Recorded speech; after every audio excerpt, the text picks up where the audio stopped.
Estava tudo certo, estava tudo em ordem, estava tudo do jeito que a gente tinha pedido ao Senhor e o Senhor tinha nos concedido.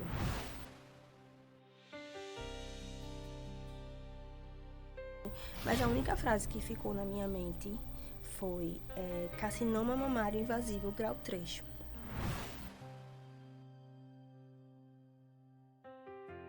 Senhor, se o Senhor me permitiu passar por tudo isso, que seja para a tua glória, que eu consiga também ajudar outras pessoas que estejam passando por isso se fortalecer e elas também possam ser curadas.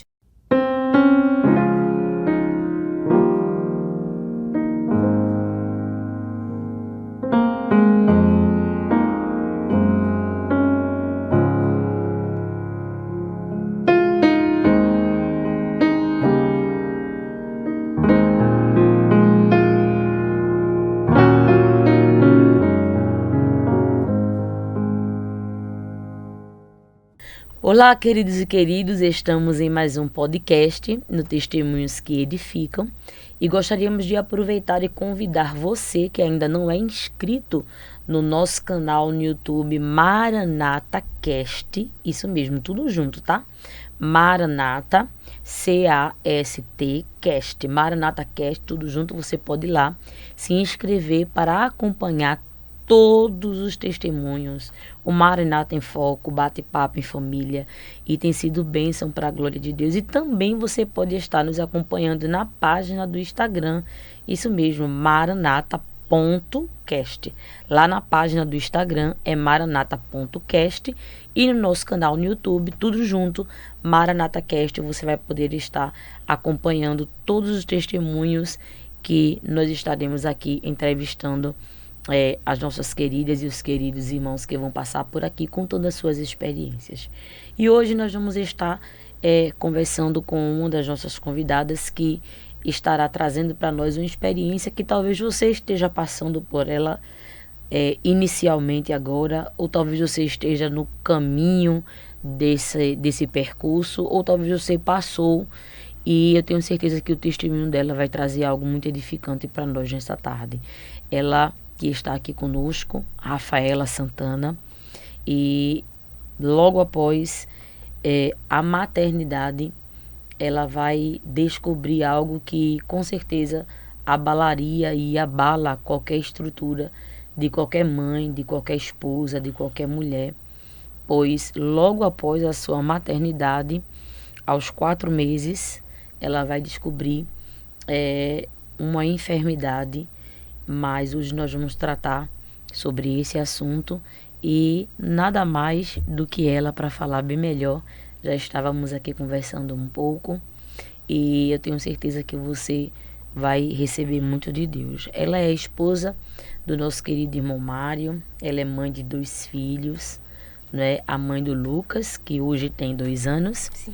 E a mãe da Júlia, que hoje vai fazer, daqui a pouquinho, né? Ela vai fazer 6 anos e ela vai contar essa experiência pra gente aqui hoje, pois após ela dar à luz, ela recebeu uma notícia que ninguém esperava ouvir. Foram 16 sessões de quimioterapia, reações alérgicas, dias inteiros no hospitais, e mesmo no meio da dor, ela encontrou propósitos, fez amizades, evangelizou, falou de Jesus para outras pessoas que se encontravam na mesma situação que ela, e hoje ainda trouxe para a sua vida pessoas que ela conheceu lá, ela agregou para a sua vida, e eu tenho certeza que o testemunho vai ser muito impactante para nós.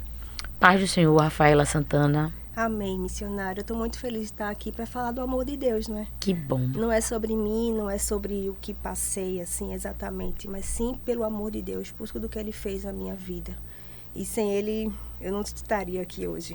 Verdade. Seja muito bem-vinda, viu? Muito A casa obrigada. é sua. É um prazer poder receber você. Rafaela, como era a sua vida antes da gestação do Lucas? Você já tinha a Júlia, não é?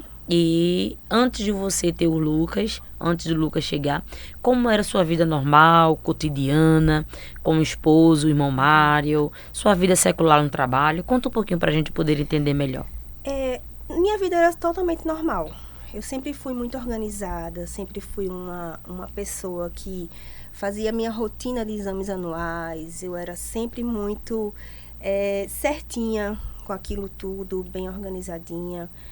Fiz a migração de um trabalho, a gente estava extremamente feliz. Meu marido tinha ficado 3 anos desempregado e Deus deu a bênção, a vitória dele conseguir um emprego.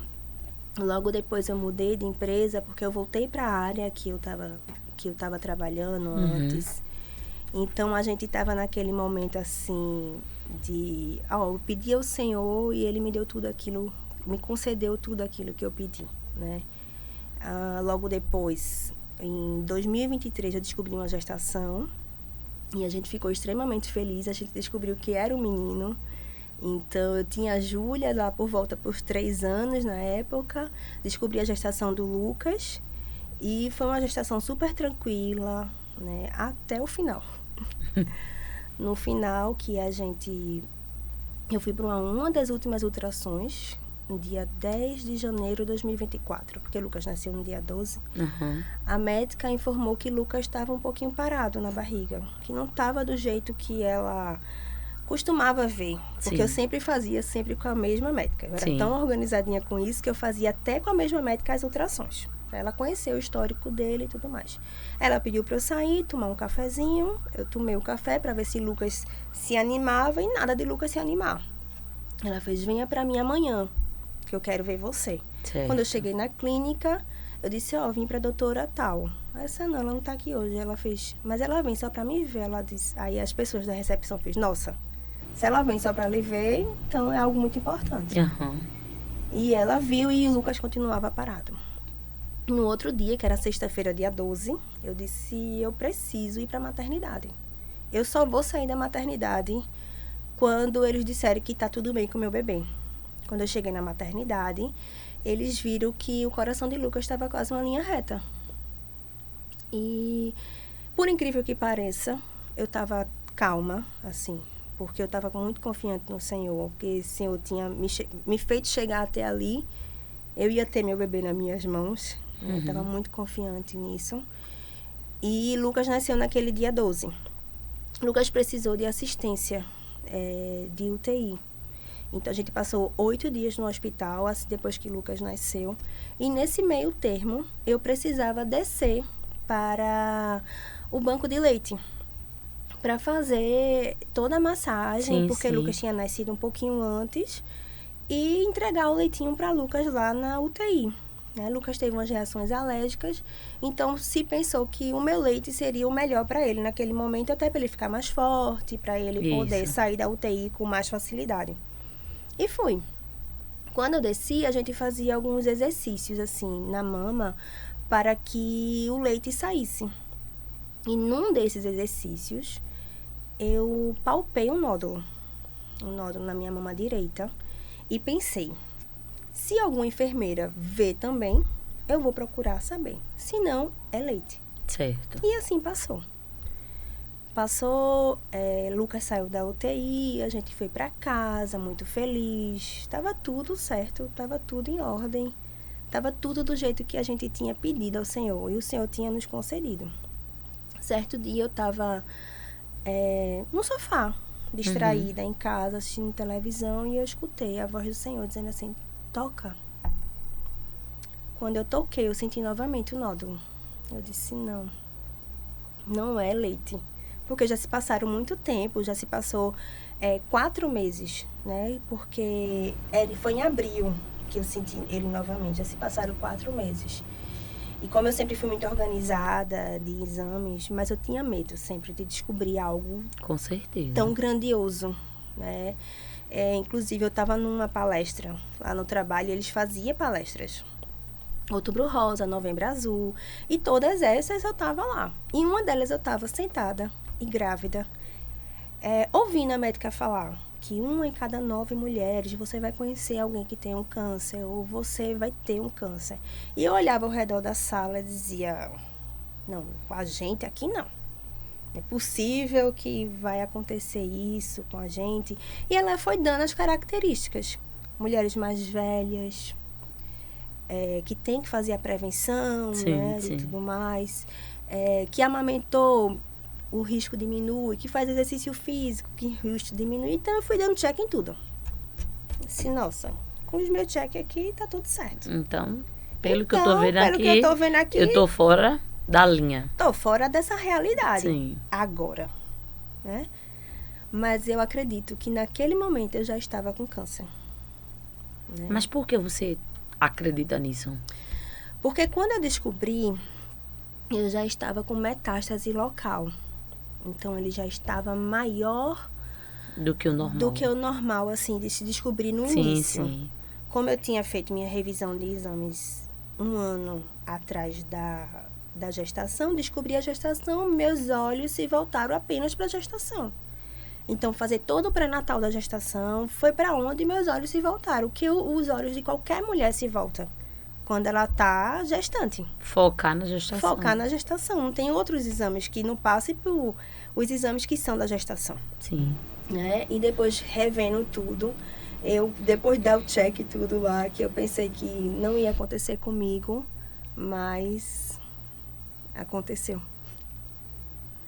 Eu descobri, né? Depois que eu senti, eu pedi para minha ginecologista mesmo, que tinha feito o parto, fazer uma requisição para eu fazer uma ultrassom de mama. Quando eu peguei no prédio lá do consultório, meu marido pegou, no outro dia eu fui e o médico começou a ver. E ele começou a dizer palavras diferentes, formas e jeitos e classificações, e eu só parada, escutando E aquilo. começando a perceber que, diferente dos outros exames que você estava acostumada a fazer, tinha alguma coisa ali que estava diferente pelo linguajar que eles costumam usar. Aí eu perguntei a ele, e agora, se eu procuraria uma mastologista, eu investigaria mais. Ele não me deu a notícia ali na hora, mas eu acredito também, hoje vendo, ele já sabia. Sim. Pela característica, claro. Pelo jeito, ele já sabia. Então, eu disse, tudo bem, vou procurar uma mastologista. Na recepção mesmo, eu comecei a procurar a mastologista que eu vi, a primeira que eu vi. Sim. Ela passou uma biópsia e eu esperei. Eu fui fazer essa biópsia logo em seguida e fiquei esperando o resultado. Foram dias, assim, muito angustiantes. Dando um F5 ali no site. Mas, nesse tempo, eu estava no quarto e Deus disse assim, filha, eu amo você, mas você vai ter que passar pelo processo. Então, desde aquele dia, quando eu saí do quarto, eu disse, amor, não espera coisa boa do exame, não. Que eu acho que vai ser mesmo. Ele disse, não, tem calma, sim. Mas eu sinto isso. Que vai ser porque Deus já falou comigo e eu sabia que eu ia ter que passar. Mas que Ele estava cuidando de mim a todo momento. Enquanto isso, como foi a tua preocupação em saber que você poderia ser diagnosticada com câncer, em saber que tinha, além da Júlia, agora um bebezinho, né, que tinha acabado de nascer, o Lucas? Como é que ficou o teu emocional, a tua mente, em tudo isso, a relação que em tão rápido momento, após a maternidade, após um parto, após um nascimento de uma criança, onde toda a felicidade invade a casa, os pais, a família, receber ou pensar que possivelmente, ou até mesmo como você disse, que o Senhor já estava ali te preparando no quarto, conversando com você, não é? Porque até a Bíblia diz que o Senhor não faz nada antes que não acontece nada antes que Ele avise. Não é? Então, assim, como foi que passou tudo isso na tua mente pós-maternidade, ter que passar por uma situação como essa? Eu fiquei muito aflita. Eu pensava muito...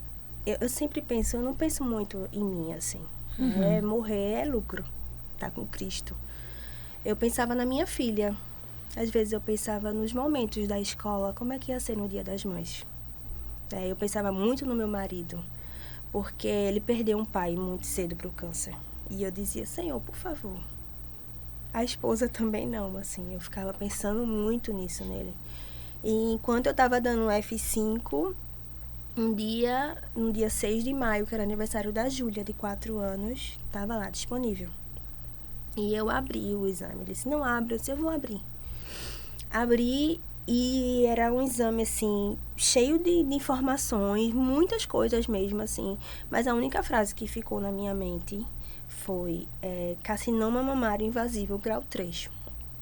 E eu lembro que eu fui direto pro quarto dos meus filhos, comecei a chorar muito, né? Fiquei muito desesperada. A gente já pensa, será que tá no corpo todo? Como é que tá essa situação? E dá vontade de sair ali pra emergência e dizer, gente, ó, passa uma máquina da cabeça até os pés. Imagino. Pra ver o que é que tá acontecendo comigo. E eu lembro que eu liguei pro meu pastor. Meu pastor também passou por uma experiência assim, e ele disse, calma, leia o que está no exame. Eu li, estava eu, meu marido e o pastor no telefone. Ele disse, Rafa, vamos orar. E eu escutava a oração dele, e eu lembro que quando eu desliguei o telefone, eu não sabia mais o que fazer. Eu não sabia o que falar. Eu lembro que eu me ajoelhei na cama e só pedia misericórdia. A única palavra que eu conseguia falar era pedir misericórdia, Senhor, misericórdia. Eu tenho 2 crianças. Eu tenho o Lucas, que acabou de nascer, que ele não vai nem lembrar de mim se algo acontecer. Mas a Júlia, ela lembra de mim, ela sabe quem eu sou, ela sabe que teve mãe ou que tá ali com a mãe. O Lucas, eu sabia, mas assim, ele era muito bebezinho, ele tinha ali seus 3, 4 meses, por volta disso. E eu fiquei muito desesperada. No outro dia, 8 da manhã, eu liguei pro meu pastor de novo. Eu disse, desculpa, ele disse, nada disso. A gente tá aqui junto, a gente vai chorar junto, Rafa. E eu disse, eu não sei o que fazer. Ele disse, a gente vai procurar médicos. E eu lembro que lá na maternidade tinha uma frase assim, oncologia. E é uma frase, são nomes difíceis de você falar, de você... Você não quer estar naquele lugar. Você não quer estar naquela clínica de oncologia, porque a gente tem um medo disso muito grande. E eu era totalmente fora das estatísticas, fora da curva, e ficava, Senhor, eu não tenho nem idade para isso. Né? Eu não tenho nem idade. E eu ficava desesperada com isso. E liguei para esse hospital. Quando eu liguei para o hospital que eu tive meu filho, ela disse assim, olha, não tem nenhuma médica que eu não sei se aceita seu plano, mas eu tenho um telefone de uma médica que ela pode falar com você. E eu liguei para essa médica, ela disse, onde você está? Se eu estou em casa. Ela venha, independente de plano, de valor, independente, venha só pra gente conversar. Ela foi bem solícita, né? Todos dessa área de oncologia, assim, são muito solícitos, abraçam muito a gente tem uma assistência muito grande. E ela foi além, né, ela foi na profissão dela. Ela foi para me acalmar, me acalentar. E com ela passou uma série de exames, que eu logo saí de lá. Foi no dia 6 que eu descobri, no dia 9 eu já estava no centro diagnóstico. No dia 9 de maio, eu estava no centro diagnóstico. E o acompanhamento foi totalmente com ela? Não. Eu tive uma surpresa com ela que me deixou muito nervosa, né? E eu não consegui seguir com ela. Não. Quando a gente está nessa área, a gente precisa primeiramente de Deus. Né? Porque sem Ele a gente não consegue nada. Nem a força de fazer o tratamento. Porque Deus cura através dos médicos, através dos remédios, porque foi ele que fez, né? Ele que deu a capacidade para os médicos, ele que deu a capacidade de fazer as medicações. E a gente tem que ter confiança também nas pessoas que estão ao nosso redor. Quando eu terminei, né? Eu saí de lá, fiz todos os meus exames, tinha o aniversário da minha filha, no dia 11 de maio, que era o meu aniversário de 32 anos. E todo mundo perguntava, você vai cancelar a festa? Você vai cancelar a festa? Eu disse, eu não vou cancelar a festa. Porque lá na frente eu vou olhar e vou dizer, que bom que eu não cancelei a festa da minha filha, porque eu tô aqui hoje, porque eu tô bem. Então eu confio no Senhor, eu não vou cancelar a festa. Só pedi para os convidados que sabia não conversar comigo sobre isso e nem perguntar. Sim. E segui a festa. Fiz o aniversário da minha filha no dia 11 de maio, no dia do meu aniversário. E a gente seguiu. Quando saem os resultados dos exames, que a gente faz uma bateria de exames, a gente faz tomografia, cintilografia óssea, a gente faz exames de sangue, a gente faz uma série de exames para ver se ele não tá, só tá naquele lugar, ou se ele correu para outro lugar, se aconteceu alguma coisa. Sim. Fiz uma bateria de exames e voltei para essa mesma médica. E ela disse, vou traçar uma estratégia aqui para você.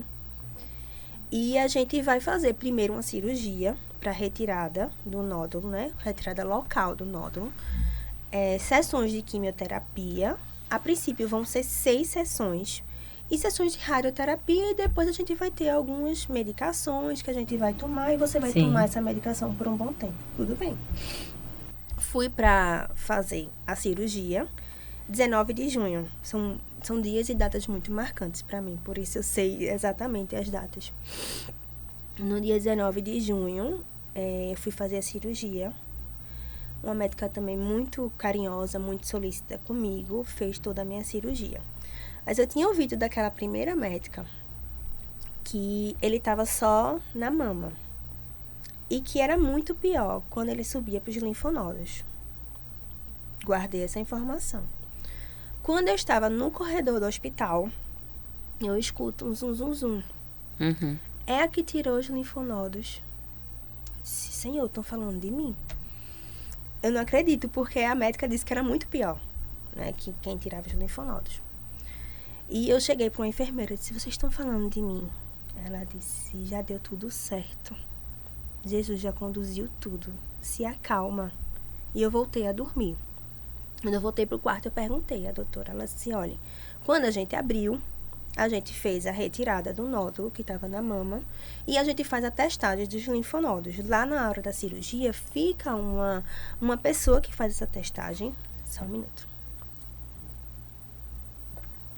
Uma pessoa que faz essa testagem, por segurança, eu decidi retirar seus linfonodos.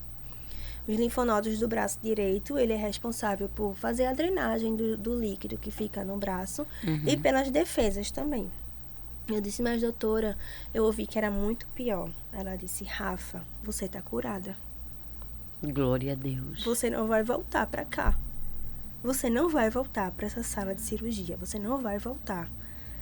E fui me adaptando com a ideia de ter retirado os linfonodos e me conviver também com a palavra de metástase local. A palavra metástase também é uma palavra que dá muito medo, que dá muito receio, né? Porque assim, para quem não tem a noção, quando se fala da metástase, espalhou por tudo que é canto. Pensa que não tem mais jeito. Mas para Deus tudo tem jeito. Glória a né? Deus. Então eu ficava assim pensando, eu sempre tentei pensar pelo lado positivo, assim, mas eu tô com o braço. Eu tô bem, eu tô com o braço, eu tô com a mama, eu tô toda completa, assim, como o Senhor, né, tinha feito pra mim. E depois disso eu tive que fazer umas sessões de quimioterapia, de fisioterapia para fazer a movimentação nos braços, porque ele dá uma travada, assim, a gente não consegue movimentar os braços. Fiz sessões de fisioterapia, passei 30 dias me recuperando dessa cirurgia. Entendi. E nesse processo de químio, nesse processo de rádio, você conheceu outras mulheres? Sim. Outras pessoas que já estavam iniciando também o processo com você, outras que já estavam no tratamento. E você disse que já foi praticamente pronta para o hospital. Levou Bíblia, levou tudo. E como é que foi falar de Jesus, passando por um diagnóstico, né, pós-maternidade, e ter a convicção de que, além de você falar para outras pessoas, receber também da parte de Deus aquela palavra. Sim. Porque em tudo que nós falamos, primeiro nós recebemos. É verdade. Então, assim, como é que foi você lidar com essas mulheres, você falar de Cristo para elas? Como foi esse misto que passava na tua cabeça, assim? Saí da maternidade, recebi o diagnóstico, agora é quimioterapia, agora é radioterapia, daqui a pouco é cirurgia, e você conciliar tudo isso e dizer, não, eu vou me centralizar aqui, porque tem outras mulheres e eu tô aqui, então eu vou pregar aqui para elas. Como foi tudo isso? Logo depois da cirurgia, saiu um outro resultado, como eu troquei de médica, né? Ela disse assim pra mim, na vida a gente tem que ter peito, mas o seu tá dando trabalho. Isso me desesperou. Logo troquei de médico oncologista. No caso, essa já foi a segunda médica. A primeira, né? Porque a gente sim. tem a oncologista e a mastologista. Certo. Aí a primeira oncologista me falou isso, eu troquei de médico. Quando eu troquei de médico, ele disse, a gente vai fazer outro roteiro aqui de tratamento. A gente vai fazer 12 sessões de quimioterapia branca, que a gente chama de branca, mas não é exatamente branca, assim. Tem várias nomenclaturas. E 4 sessões de quimioterapia vermelha.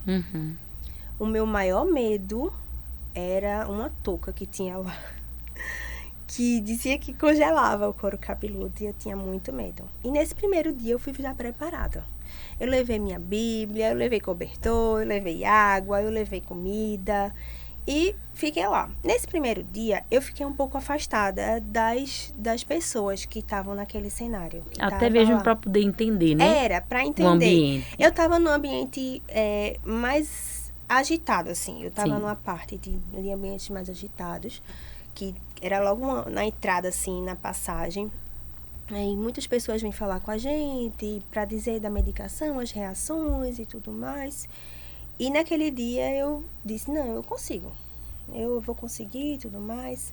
Na primeira sessão. E eu orava muito para não ficar doente, para não perder nenhuma sessão, porque eu queria terminar o quanto antes o tratamento. Eu disse, não, quanto antes eu terminar, glória a Deus. Então eu me prevenia muito. Na segunda sessão, eu tive uma reação alérgica. Eu estava sozinha. Meu irmão ia, mas ele ficava indo e vindo. E as pessoas que estavam lá foi que me ajudaram. Então, eu tinha um carinho muito grande por elas. E eu fazia assim, era uma cuidando da outra. E quando chegavam novas pessoas, eu sempre queria passar a minha experiência e olhar nos olhos. E muitas delas faziam assim, minha nossa, você tá tão tranquila. Como é que você consegue ficar tão tranquila? Esse é Jesus que faz isso com a gente. Eu não pensava muito assim, eu pensava naquela etapa. Eu pensava naquela fase, naquela etapa que eu estava vivendo. E eu procurava ser apoio e alento também para aquelas outras pessoas. Mostrar através da minha vida, através do meu testemunho. E dar força àquelas pessoas que estavam chegando na quimioterapia. Muitas das vezes falavam coisas que, como se fosse uma revolta mesmo no coração. E eu tentava, com o maior cuidado, com o maior zelo, mostrar o exemplo que a gente estava, que eu estava passando e que Jesus cuida, que Jesus é bom, que Jesus pode tratar. O lugar, assim, de fazer quimioterapia, a gente pode pensar que seja um lugar ruim, assim. Mas não é, tipo, a gente não vê tantas pessoas com palidez, que as pessoas têm muito medo disso, né? A gente se cuidando direitinho, a gente consegue. E na radioterapia também não foi diferente. Eu fiz 15 sessões de rádio. A rádio é um pouco mais rápido, né? A gente pensa que ela é inofensiva, mas ela queima a gente bastante, né? Mas eu consegui passar por ela também. A parte mais crítica para mim foi a quimioterapia vermelha, que eu tive que fazer 4 sessões dela. E nessas 4 sessões eu fiquei muito debilitada. A todo momento eu não queria mostrar fragidez, nem para minha filha ver, e nem para minha mãe. Eu tinha muito cuidado, eu tinha muito apreço por isso. Eu dizia, não, eu vou sempre ficar tranquila assim, e para que ela não sofra tanto, né? Porque eu descobri um câncer, mas a minha mãe descobriu uma filha que tem câncer, meu esposo descobriu uma esposa que tem câncer. E assim se formou aquela cadeia, né? Que todo mundo descobriu junto comigo a doença, né? Mas aí você chegou, você falou para sua mãe, falou para o seu esposo? No primeiro dia eu falei logo para minha mãe ficou andando de um lado para outro, né? Meu marido, mas eles não aparentavam muito, assim, pra mim, desespero, mas todos nós estávamos confiantes muito no Senhor. Mas aí pra Júlia você não comentou nada? Não, Júlia não sabe de nada, assim. Pra Júlia, ela não tem noção. Não tem Ainda ideia. hoje? Ainda hoje. Ela não tem ideia do que eu passei. Mas eles são muito atentos comigo. Isso. Eles, assim, eu tomo medicação 8 da manhã e 8 da noite. E o telefone toca, a Alexia toca, tudo toca. E eles, mamãe, o remédio. E um dia eu estava num evento do trabalho e tocou no meu telefone na hora do remédio. Eu saí e fui tomar o remédio. Mas meu telefone estava tocando. Mamãe, ó, você levou o remédio? Eu disse, mamãe levou o remédio. Tá vendo? É.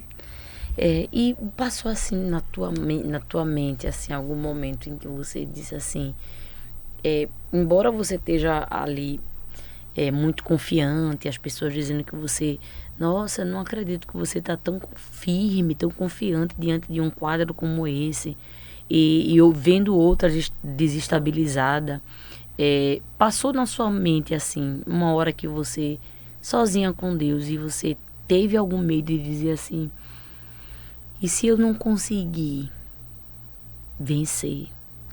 E se eu não conseguir criar meus filhos? Passou esse medo, passou essa angústia dentro de você? Será que mesmo você confiante, mesmo você ali em Cristo, mesmo tendo todo o consolo do Espírito Santo, mas nós somos seres humanos. Sim. Então, diante de uma doença dessa que muita gente prefere nem mencionar o nome, será que passou na tua mente a possibilidade do e se não? E se não conseguir vencer, e meus filhos, e meu marido, e minha mãe? Passou esse momento na sua mente? Passou. Eu digo que é uma montanha-russa de emoções, assim. Ora a gente tá nos céus, Senhor, muito obrigado. E ora a gente tá lá embaixo, desesperada, assim. Não tem saída, não tem... Principalmente quando eu me deparava com as situações como a frase que a médica dizia... Desculpa. Quando eu tive a reação alérgica, porque a ameaça de mudar aquela medicação, isso tudo me abalava muito. Isso tudo me deixava muito triste, muito receosa, com muito medo. Porque o meu maior medo, eu digo e repito, não é de morrer, de estar com Cristo, de ficar junto do Senhor. É de deixar os meus aqui. Sim. Deixar a Júlia sem uma mãe, deixar o Lucas sem a mãe, deixar a minha Tão mãe sem uma novinhos, né? filha, né? Eu ficava pensando muito, meu marido sem uma esposa, mas eu sempre voltava assim para as certezas do que Deus me dava, assim. Antes da gestação, eu sempre ensinei muito na igreja para crianças. E nesses meio termos que eu ensinava, eu procurava muito saber os significados dos nomes para ser mais fácil para conversar com eles, para dizer para eles como era. E eu dizia muito que Deus mudava o nome daquelas pessoas de acordo com o que elas se passavam, o que elas viviam. E dizia assim, ó, esse nome aqui, o nome de Abraão não significa mais isso para ele, eu vou mudar para Abraão. O nome de Sarai não significa, eu vou mudar para Sara. E nesse meio termo a gente pesquisava o nome da gente. E eu pesquisei do meu nome. E o meu nome significava curada por Deus. E você fica... Nossa, antes do diagnóstico, antes de tudo, eu dizia, gente, meu nome não tem muito significado, porque eu não fui curada por Deus ainda. E agora eu sei, o significado do meu nome é curada por Deus. E eu creio que eu fui curada por Ele. Ele que mudou a minha história, ele que mudou toda a minha vida, né? Eu fui curada por ele, tanto pela doença, como espiritualmente também. Sim. Né? Porque a gente se vê num momento, assim, totalmente dependente do Senhor. Porque, assim, eu consigo pegar esse celular e colocar ele aqui. Mas quando chega um momento que minha mão não atinge mais, e eu preciso do Senhor, o Senhor traz pra cá, a gente começa a tremer na base. A gente começa a dizer, eu sou realmente... A gente é dependente do Senhor, porque o amanhã só pertence a Ele. O medo que eu tinha da doença, de poder vir a falecer, qualquer um corre o risco. Isso. Né? A gente tá aqui agora e mais tarde pode acontecer alguma coisa e a gente tá com o Senhor já. Verdade. Né? Mas quando a gente tá doente, quando a gente tem uma doença assim, fica muito latente esse sentimento. Mas eu sempre voltava, né, para me estabilizar, para tentar me acalmar. Eu sempre voltava naquilo que o Senhor tinha me dito, nas promessas do Senhor, de tudo que Ele tinha feito em minha vida. Né? Não é possível. Eu passei tanto pelo milagre de Lucas, passei também pelo milagre de Júlia, que quando na gestação de Júlia também teve um milagre. Eu dizia, Senhor, eu não cheguei até aqui em vão. Eu não cheguei até aqui em João, Senhor. E como foi contar isso para... Não sei se você chegou a contar, mas acredito que sempre tem aqueles amigos mais próximos e que a gente pede oração e que a gente tenta fazer deles uma rede de apoio, né? Eu não sei se você chegou a comentar com eles. E ao comentar com eles, será que houve alguns questionamentos, houve algumas perguntas, ou qual foi a reação dele, as reações dele, como você ficou emocionalmente passando isso para eles? Você teve esse momento? Tive. Eu me fechei muito. Eu contei para poucas pessoas que estavam ao meu redor. E uma dessas poucas pessoas, eu descobri outras que também, que a gente chama de oncofriends. Tipo assim, eu digo que é minhas madrinhas na oncologia. Tem uma tia do lado da parte do meu marido e tem uma pessoa também de trabalho que também passou. E eu sempre conversava muito com elas para tentar entender tudo aquilo, qual vai ser a fase que eu vou passar, qual vai ser a sensação. Eu sei que para cada pessoa é diferente. Isso. Eu sei disso. Mas eu tentava entender um pouquinho aquilo. Então, eu me fechei muito. E ela sempre dizia, não se fecha muito, Rafa. A gente precisa de apoio, a gente precisa das pessoas. Passando uns 2, 3 meses que eu tava, já tinha feito a cirurgia, já tinha feito a primeira quimioterapia, já tinha feito a cirurgia de colocar o catéter, que é por onde a gente toma a medicação. Já tinha feito tudo isso. Eu decidi contar para mais pessoas. Sim. Por que eu decidi contar? Eu disse assim, o Senhor está fazendo tantas coisas boas na minha vida. Eu preciso falar do amor de Deus para essas pessoas. Não só para aqueles que estão doentes, na doença em si, mas para outras situações da vida, que a pessoa possa estar passando, eu posso dar um conforto para aquela pessoa de alguma forma. Nunca foi sobre mim, porque eu não sou digna de nada. Foi sempre sobre falar do amor de Deus, falar do que Deus tinha feito por mim, né? E eu tinha essa vontade, esse desejo. Senhor, se o Senhor me permitiu passar por tudo isso, que seja para a tua glória, que eu consiga também ajudar outras pessoas que estejam passando por isso, se fortalecer e elas também possam ser curadas. Então, depois que eu abri mais o leque para outras pessoas, muitas pessoas, eu sempre dizia, menos uma químio, eu sempre saía relatando para as pessoas o que estava acontecendo. Quando saíam os exames estão tudo certos, e elas vibravam junto comigo, elas oravam junto comigo, e disse assim, depois eu encontrava elas, Rafa, toda vez que eu via uma publicação sua, eu parava e orava.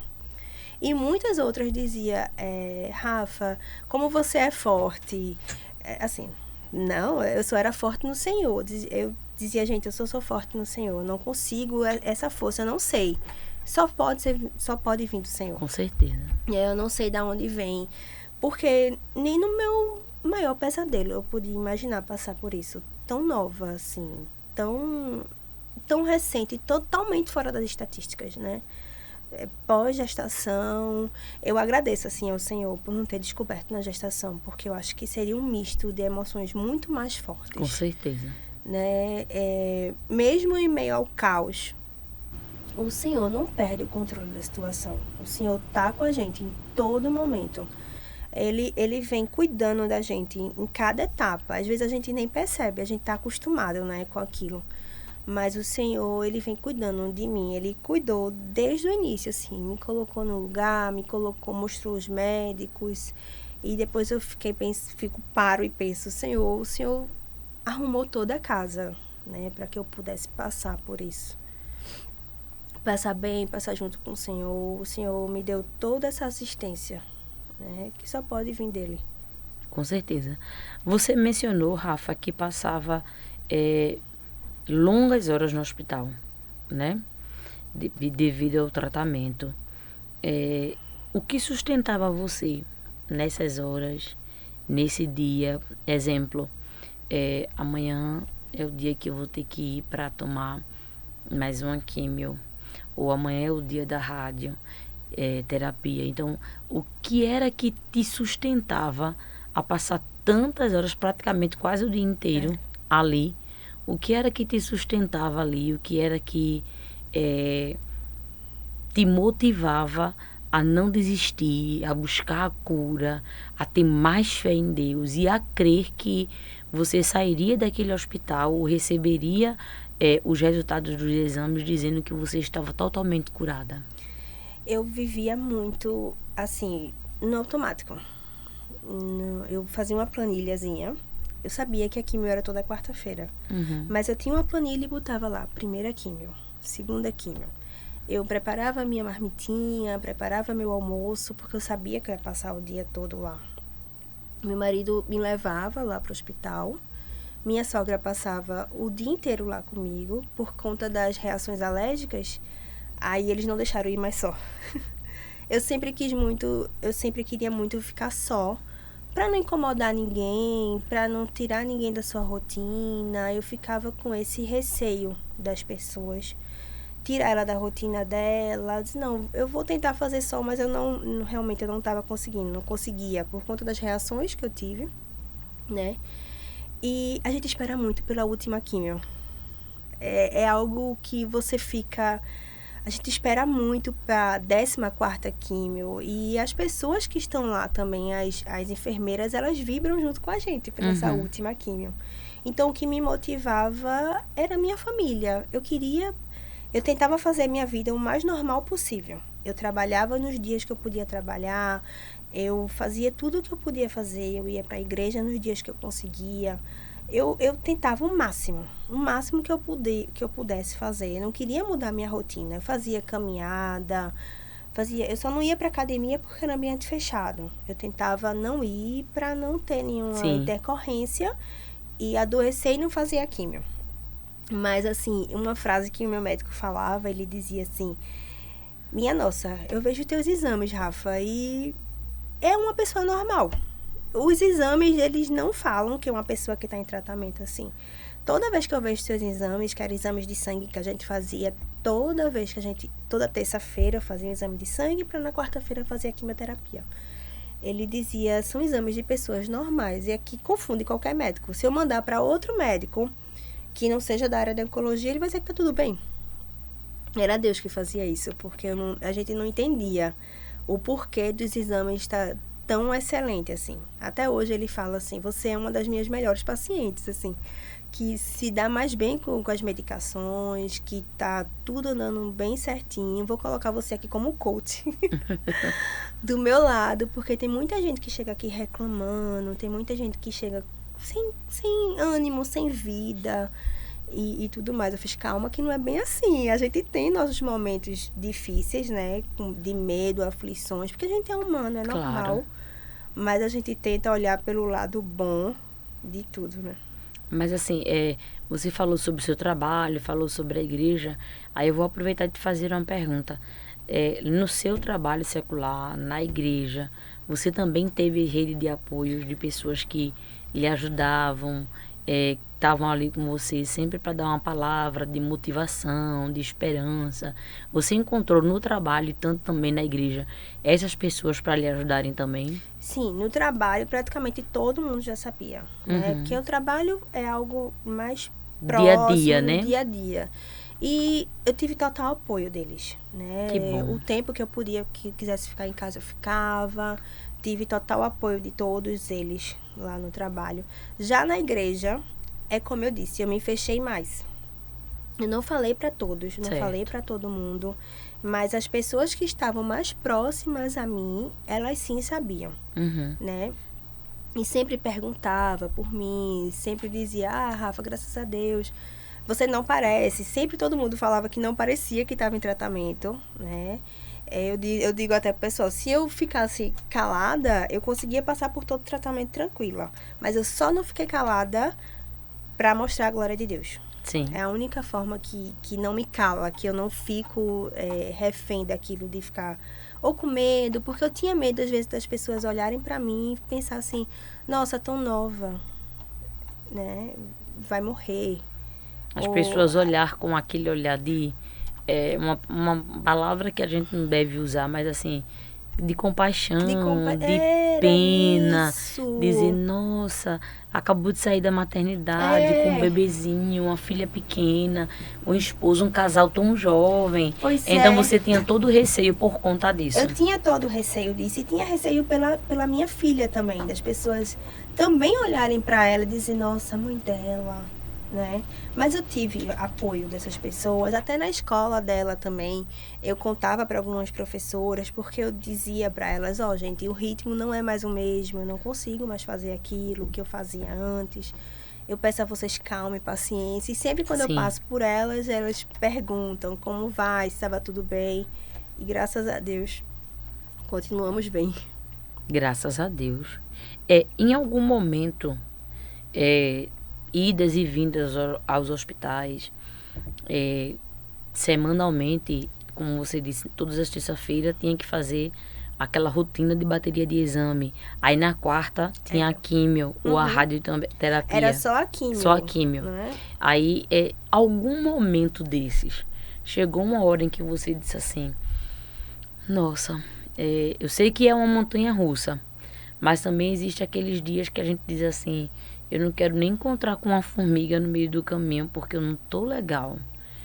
Chegou algum momento de espiritualmente você se sentir fraca, você se sentir debilitada e dizer, ah, Senhor, eu tô nas tuas mãos mesmo e seja o que o Senhor quiser, porque eu tô bem desanimada, tô fraca. E chegou algum momento você a se sentir assim?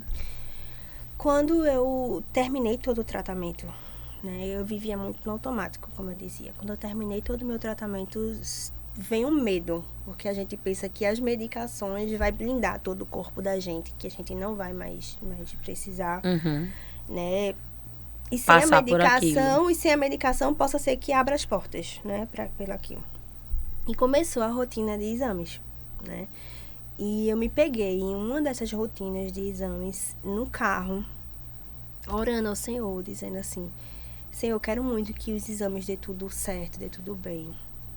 Mas eu me pego dizendo também que eu amo Ele mais do que tudo. E que seja feita a vontade dEle na minha vida. Né? Eu ficava nesse sentimento. O sentimento, assim, de... Também, quando eu voltei lá na parte da químio, também existiu. Eu sentia todas as sensações. Por quê? A gente molhava o cabelo e colocava uma touca gelada. Então, eu sentia o gelo dele aqui, né? De toda essa parte Essa aqui. parte aqui da nuca, Da né? nuca. E eu tive que voltar lá para tomar uma injeção, né? Então, eu senti todas as sensações de quem estava tomando quimioterapia, como se eu estivesse voltando para aquilo tudo. Como se fosse um filme, assim. Como se fosse. Até hoje eu não sento mais na cadeira, assim, não sento mais perto da cadeira onde eu sentava. Certo. Eu sentava em cadeiras diferentes, eu sento em outras cadeiras. Eu não sento mais perto daquelas outras cadeiras que eu ficava lá. Me passava um filme, assim. E hoje eu sempre falo, né? Eu fico às vezes com medo, com receio de voltar, de alguma coisa do tipo, mas eu me coloco nas mãos do Senhor. O desânimo bate. A gente, quando eu estava fazendo a quimioterapia vermelha, ela foi por volta de novembro a dezembro de 2025. Chegou um momento que eu não me levantava da cama. Assim, eu não conseguia ter forças para comer, para andar. Eu não conseguia. Então, eu tive que ir para o hospital, né, fazer medicações lá no hospital. E quando a gente chega no hospital dizendo que é paciente oncológica, o hospital vira de cabeça para baixo. A gente fica em lugares diferentes, em salas diferentes. É estranho, né, o cuidado assim, que eles têm com a gente. É estranho porque quando você vai normalmente, você fica na aula, né? E eles dão uma atenção muito grande, assim. Eu não podia ter febre, eu tinha que falar para o oncologista, tudo que acontece, a gente tem que falar. E eu ficava bem triste, porque eu não conseguia dar conta dos meus filhos, eu não conseguia brincar com a Júlia, eu não conseguia brincar com o Lucas, eu não conseguia ficar com o Lucas, botar o Lucas no colo. Lucas se distanciou muito de mim, porque eu não estava dando aquela assistência de uma mãe daria, né? Porque foi muito rápido, foi muito recente. todo aquele processo eu não consegui. Eu tive que parar de amamentar com o Lucas com 4 meses.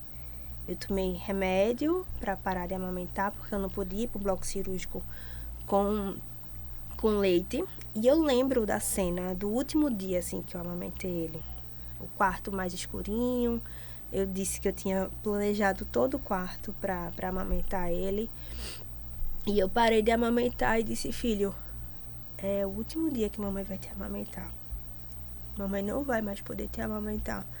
Eu não vou poder mais ficar perto de você. Eu não vou poder mais cuidar de você como eu tinha pensado, como eu tinha planejado. E é o que mais me doía, assim. Assistir o crescimento de Lucas. Mas, assim, graças a Deus que eu consegui assistir o crescimento, assim, de Lucas, né? A primeira fase dele, né? De 4 meses, 1 ano e 1 ano e pouquinho ali. Graças a Deus que eu consegui. Eu lembro de você, um tempo atrás, você sempre foi uma pessoa muito, assim, confiante, mostrava-se ser uma pessoa muito, assim, de muita fé em Deus. E eu acredito que, ao passar por esse processo, tudo isso deve ter aumentado ainda mais. Hoje, como é que você se vê a Rafaela de mais ou menos 2 anos atrás, que é o processo que você está há 2 anos, e a Rafaela de hoje? Qual é a diferença que você vê de uma para outra, sendo a mesma mulher? É a dependência. É saber que Deus já provê tudo pra gente, assim. Eu sei que a gente se preocupa com a amanhã da gente, eu sei que a gente peca nisso, né? Que na Bíblia tem dizendo, né? Que a gente não precisa se preocupar com o nosso amanhã que Deus está cuidando. Mas a gente entende a dependência, porque eu já tive várias provas dele ao longo desses poucos 33 anos. Mas de ter a confiança, a dependência no Senhor, né? De acreditar, de quando chegar diante de um desafio, saber que Deus não perdeu o controle daquela situação. Ele sempre está ali com a gente. Ele é sempre nosso refúgio. E quando às vezes eu tô no meio do caos, assim, a gente tá no meio da tempestade, eu gosto muito de olhar pro alto. Às vezes não sai nem oração, mas de olhar pro alto. E eu me tornei aquela pessoa que mais dependente, né? De dizer assim, não, realmente, gente, o amanhã só pertence ao Senhor. Eu não tenho muito. E a minha vontade também de ajudar as pessoas, de falar do Senhor para as pessoas. Eu lembro que quando eu estava na quimio, eu tinha muito essa vontade. E às vezes eu via que a pessoa tinha um bloqueio. Eu dizia, Senhor, arruma um jeito para que eu fale com ela. Para que ela me ouça, para que eu não consiga... às vezes as pessoas têm um bloqueio mesmo, né? De querer ouvir, de querer aceitar a palavra do Senhor. Assim, Senhor, de qualquer coisa, me dá uma chance para falar com ela, de qualquer forma, qualquer conversa que eu consiga. Eu tinha muito isso no meu coração. Eu acho que era o meu conforto. E como foi, né, a experiência de evangelizar aquelas mulheres, de falar de Cristo, para aquelas que não tinham tanto bloqueio, para aquelas que já eram mais acessíveis? Qual era a sensação quando você terminava de evangelizar, de falar de Cristo para elas? Qual era a sensação que você, Rafa, quando voltava lá, não sei se você se levantava da sua cadeira, da sua poltrona?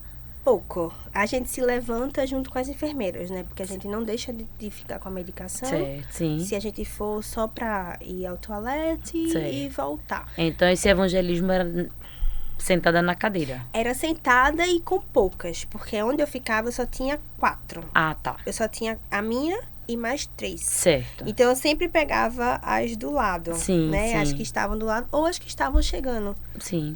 Recentemente, né?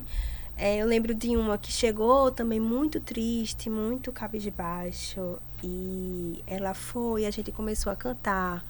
No meio mesmo da parte da quimioterapia, né? A gente começou a falar, começou a cantar.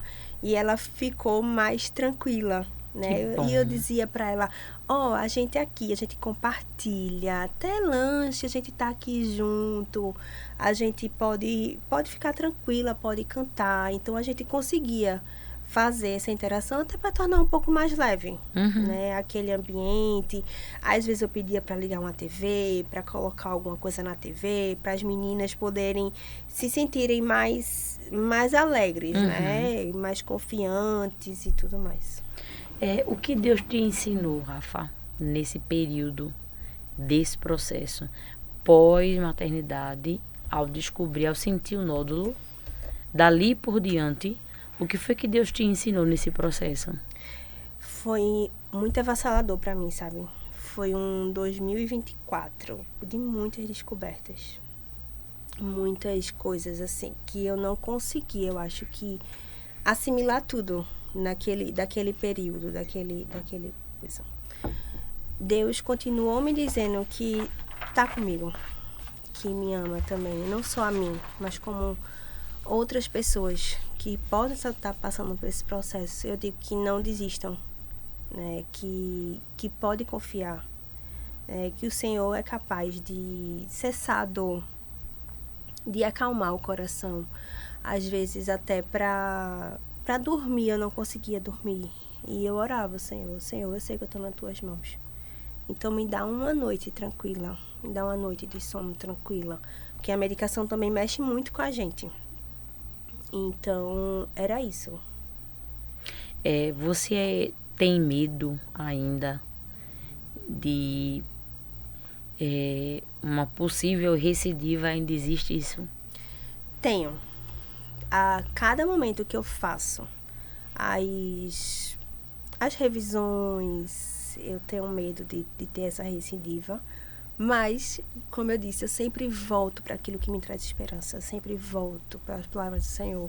Sempre volto para o significado do meu nome. O Senhor me curou e eu vou continuar curada, em nome de Jesus. Amém. Posso ter outros problemas, mas desse, em nome de Jesus, eu não volto mais, assim, né? Eu volto para isso. O medo sempre existe. Eu sempre fico, qualquer dor que tiver no corpo, qualquer coisinha que tiver de diferente, a gente fica apreensiva. Mas eu gosto de voltar àquilo que me traz esperança. Amém. Rafa, a gente já está quase pertinho de terminar, mas eu queria fazer uma pergunta antes de você, se você puder deixar uma palavra para muitas mulheres que talvez estejam passando por isso agora. Se você pudesse voltar ao tempo, o que você diria para a Rafaela recém-diagnosticada com esse nódulo, com o câncer? O que você diria para ela hoje? Eu fiz tudo o que eu podia fazer naquela época. A grande chave dessa doença é descobrir o quanto antes. Sim. Né? Mas eu tinha muito medo. Mas eu não descobri tarde. Eu descobri no tempo que Deus queria que eu tivesse descoberto. Eu diria para Rafa, dizia assim, Rafa, não precisa chorar tanto. Não precisa se desesperar tanto. Tá? A gente vai passar, não vai ser fácil. Mas eu tô contigo. Né? Que bom. Eu tô contigo, fui eu que te constituí, fui eu que fiz tua família do jeito que você pediu. A gente não... Para ser minha filha, você não ia ser poupada dos males aqui na Terra. Né? E siga. Sei lá na frente, continue fazendo, não deixe nenhum momento passar, não deixe de comemorar nada, não pense que é o último, né? E, assim, todo mundo tem, assim, vamos dizer que a iminência de estar com Cristo a qualquer momento, assim, né? Todo mundo que é convertido, assim. Eu sei que a doença deixa a gente com mais medo, com mais receio, mas que quando sentir, procure médico. Não se atenha, não tenha medo. No começo eu até disse que iam ser 6 sessões de quimioterapia, porque se ele tivesse só em um lugar, ia ser 6. Mas como passou o tempo, eu acredito, e os meus médicos também, que durante a gestação eu já estava com câncer, mas assim, como eu não tinha visto, porque Meus olhos estavam voltados para a gestação, não foi negligenciado por conta do exame, né? Então, o tratamento seria mais brando, ele seria mais curto, né? E tem aí a tecnologia para ajudar a gente, tem médicos, medicações, e que não tenha medo, né? Primeiramente Deus, confie no Senhor de todo o seu coração e que não desista. Faça o tratamento tudo certinho e lá na frente a gente se vê. Você continua fazendo as revisões, continua indo ao médico, sendo acompanhada para saber se está tudo certinho, fazendo os exames, que antes, como você disse, era bem organizadinha, agora está muito mais. Agora eu tenho uma agendinha para tudo. Sim. Hoje eu faço revisão a cada 6 meses. Eu tô indo pro médico agora a cada 3 meses, porque a gente vai espaçando. Ele vai dizendo, vou deixando de ver você. Pouco a pouco a gente vai se espaçando. É como se fosse um desmame, né? E eu tomo uma medicação oral em casa. Certo. Tomo minha medicaçãozinha, pra glória de Deus, eu recebo todas elas, né? Tenho assistência, tenho elas comigo. E faço esses exames apenas a cada 6 meses. Eu já passei por 2, para a glória de Deus. Amém. E tá tudo bem. As meninas lá já me conhecem, já sabem, né? Que eu já tô um pouquinho nervosa. Mas ela, não, eu já conheço a senhora, vamos, vai dar tudo certo. E às vezes a gente pode até colocar um louvor, uma música, quando a gente tá fazendo um exame. Então eu fecho os olhos e só penso no Senhor. E antes a oração. Senhor, estou aqui. Minha vida é tua e o Senhor é que conduz, né? Mesmo com, às vezes, o medo, né, de deixar os nossos aqui, mas primeiramente o Senhor. Rafa, agora a gente vai finalizar e eu queria que você deixasse um conselho, porque existem muitas mulheres que ainda resistem a fazer os exames preventivos, até mesmo o do toque mesmo, né? Existem mulheres que parece que a mente ainda está fechada para esse tipo de coisa. Então, eu queria que você deixasse um conselho para essas mulheres, para o exame do toque, para a mamografia, ultrassonografia, e também que você aproveitasse depois, deixasse uma palavra para todas as mulheres, ou algumas mulheres, ou uma parte, não sei, que vão assistir o nosso podcast, os testemunhos que edificam, e que estão passando pelo tratamento, ou que estão recebendo o diagnóstico agora, ou que já estão nesse processo de químio, de radioterapia. Você pode fazer isso pra gente? Independente da idade. Sim. Né? Eu acho que fazer os exames preventivos... Eu não estava na idade de fazer mamografia. Eu fiz a minha primeira mamografia depois do câncer. Né? Porque eu não tinha idade para fazer mamografia. Mas procurar fazer a ultrassom, porque quanto antes encontrar o diagnóstico, é mais fácil para intervir com cirurgia, medicamentos e tudo mais. O quanto antes fazer tudo o que for feito. Eu fazia só ultrassom. Né? Nas últimas ultrassons que eu tinha feito, estava tudo certinho, veio a gestação e foi quando eu senti um nódulo. O exame de toque é sim importante, né, de fazer tanto aqui na mama como nas axilas, mas não deixem de fazer a prevenção, tá? Não tenha medo, de procure um mastologista, não tenha medo de oncologista, não tenha medo de nada disso, dessas palavras. Eu sei que assusta, é desafiadora, mas não tenham medo, né? O quanto antes é melhor para fazer. Eu só cheguei a fazer 16 sessões de químio, porque ele já tinha se espalhado por linfonodos. Então, evita para que eles se espalhem, evita para que ele vá para outras partes do corpo, entendeu? Quanto antes você conter aquilo, é mais fácil. E, dá licença aqui. Eu tinha eu escutava muito um podcast na época que não tinha o Maranata Cast, que a gente procura muito, sabe? Coisas na internet, coisas pra gente ver, pra gente ler, pra gente se edificar, pra gente se fortalecer. E dizia assim, lá, uma frase que me marcava muito, dizia: não tem problema se você não gosta da circunstância que você está vivendo agora. Você não precisa gostar dela para aceitá-la. Você não precisa gostar dela para enfrentá-la. E nem para se alegrar nela. Você só precisa saber e crer que nada fugiu do controle de Deus. E Ele está agindo. Então, Amém.